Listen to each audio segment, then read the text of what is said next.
Is this random? Is it a pattern? Does all of this amount to anything?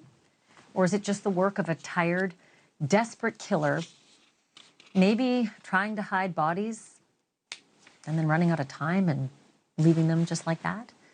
This is a good time to bring in my panel. Susan Hendricks is a longtime TV journalist and author of Down the Hill, My Descent into the Double Murder in Delphi. She was in the courtroom again today and has been covering this since the beginning. Jesse Weber is an attorney and a NewsNation legal contributor and a good friend of the show. And Lindzie Haller is a producer on my upcoming podcast, Drop Dead Serious.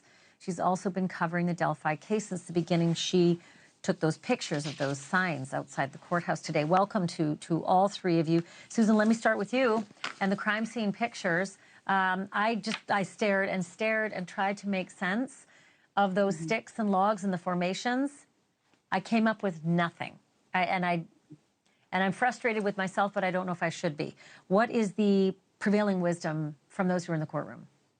You know, that is what people are battling over for so long. And you make a great point by saying everyone sees something different. And again, at a hearing at the end of July that I've spoken about, beginning of August, it was decided, will the judge allow the third person defense into this? Meaning, will the Odinism theory be allowed in? She said no over and over. And when I heard today, oh my gosh, this happened again, because Libby's grandmother called me months ago and said, someone sent me the crime scene photos and I screamed. So I believe this has been leaked before. But when you see it, Ashleigh, firsthand up front, I was in the front row that day when they showed them on a big screen. I really don't see that to me. But again, everyone sees something different. To me, it looks like whoever did this threw the sticks on the girls kind of last minute. But it is horrific to see. It is so hard to see. But I believe that it is random. But you're right. People see different things.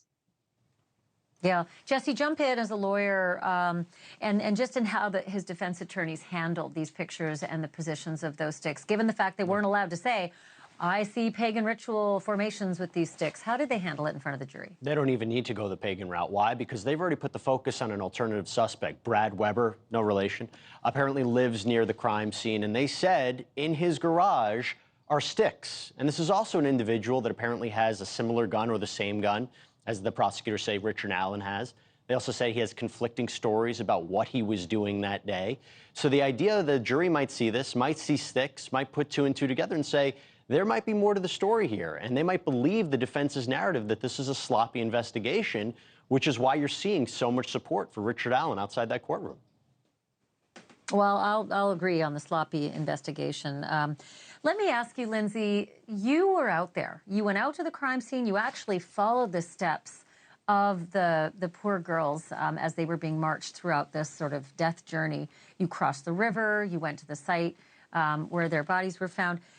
To me, in the pictures, it looks very sparsely wooded, and that if you wanted to find enough sticks to cover two bodies, it would take a really, really long time, and it gets dark February 13th, around 5, 6 o'clock at night. Is it possible this was a heavy man who was out of shape, trying and physically just ran out of steam and left them as they were? You know, a lot of people don't believe that. They think that this must have been multiple individuals, but on the other end, there's a lot of people that think just that, actually. And but in fact, when you see the pictures and the conversations, you know, because everyone talks around the courthouse and you're talking to everybody, both in the courtroom, out of the courtroom, is there a consensus or is it completely split? Are there people who are angry Odinism and the pagan issue wasn't brought back up? No, they wanted to bring that back up, but actually the prosecution asked the lead detective, Jerry Holman, do you think that the sticks were there to camouflage the girls? And he says, yes, but I also think it could have been what's called an undoing, which is basically a symbolic reversal of the crime because of the way that the sticks were placed on the girls were covering their wounds. Unfortunately, that's what we saw. The signs that you took pictures of, Lindsay, I'm going to stick with you for a minute. The signs that you photographed outside the courthouse today, they were all pro Richard Allen. Does he have a lot of supporters that, you know, hold up a picket sign or yell and scream? As I understand, things are not very friendly around the courthouse. Actually, you're totally correct. When's the last time you've seen an accused child killer having the public profess their love for him outside the courthouse while waiting on a verdict?